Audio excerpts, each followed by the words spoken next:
We dismiss history at our peril. Liberty Nation Radio with Mark Angelides. And you're back on Liberty Nation Radio, heard coast to coast on the Radio America Network. I remain your host, Mark Angelides, and we continue to be joined by longtime host of this here radio show, Tim Donner. Now, Tim, we've just been talking about in the first segment the impact of DOGE and how it's very difficult for Democrats to really try and defend their criticism, because and something I'd like to sort of come back to on that is you hear a lot about they're ending AIDS programs, they're ending food. I hear about these 400,000 meal packs that are parked up in New Jersey that need to go to Africa. And I think, well, first I think is, why don't they just make the meals in Africa? I'm just, that would certainly cut down on a lot.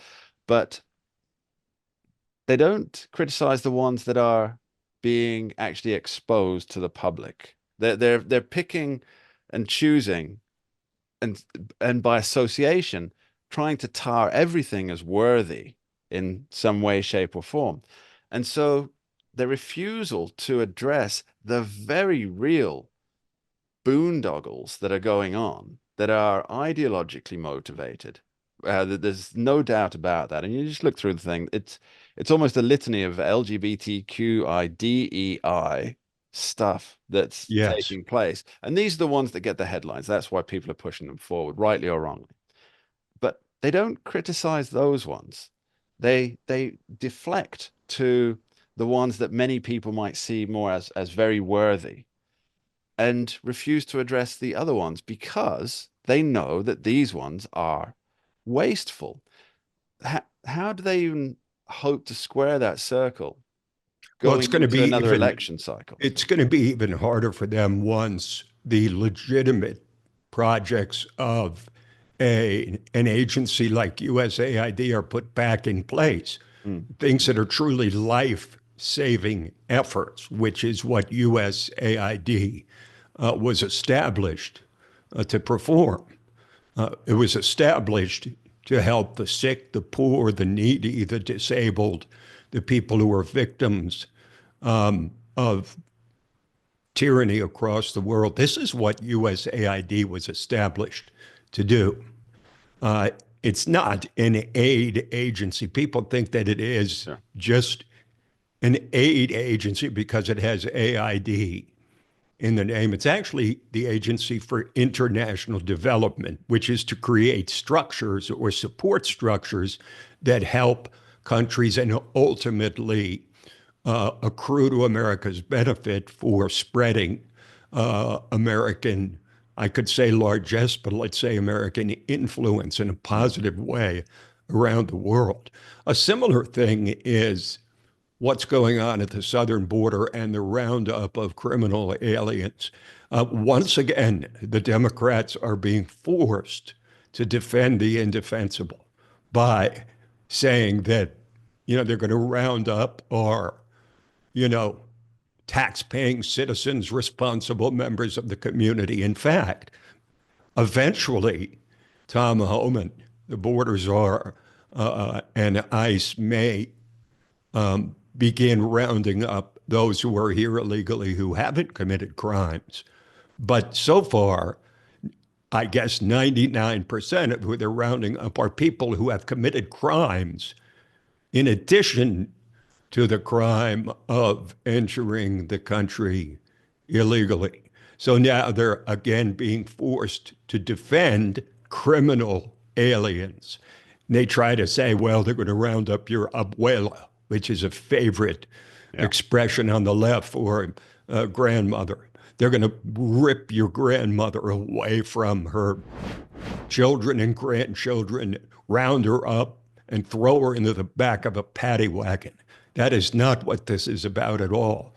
So again, what Trump has done is he's front-loaded all the most popular elements of his campaign into the first 7 weeks of his presidency, knowing that if the Democrats object, they're going to be shouting into the distance for policies that are popular with the overwhelming majority of the American people, like DOGE, like closing the border, like rounding up criminal aliens. I mean, who would have thought 4 years ago that you would have a solid majority, most say about 60% of the American public supporting mass deportations, mass deportations. But that's the reality of it. And it just goes to the point that I really think that Joe Biden has destroyed the Democratic Party for a decade or even a generation, because it's obvious that they're digging their heels in, they're intransigent, and they're trying to oppose things that the American people overwhelmingly desire. And that is a formula for utter disaster for one of our two major political parties. You mentioned the overwhelming popular support, and earlier in the show we talked about the CBS News YouGov poll, and there's a couple of things to dig down into in that really apply to your point here. And I should point out that the number of Republicans within that survey were weighted at 51%, meaning that 49% were either independents or Democrats. But within that, and I don't have the numbers in front of me just now, but on waste in government spending, 77% support. In borders and immigration, also 77% support. That's huge. So that's if every Republican, if every independent, and a chunk of the Democrats there support what he's been doing on those two issues, I don't see, as you rightly say, I don't see how the Democrat Party can make a comeback if that majority of the American population actually supports what Donald Trump is doing. I've got a very short video that I'd like you to watch here, Tim, and listen to. I'm just going to hit play, and I want you to come back and let me know your thoughts on it. Within hours of taking the oath of office, I declared a national emergency on our southern border, and I deployed the U.S. military and Border Patrol to repel the invasion of our country. And what a job they've done. As a result, illegal border crossings last month were by far the lowest ever recorded, ever. So what do you make of that, Tim? Well, he's willing to, I mean, Donald Trump, above all else, is willing to call a spade, so to speak, and he's willing to assign blame where it should be. And the fact that Joe Biden really opened the border, and he did it just because Donald Trump had closed it.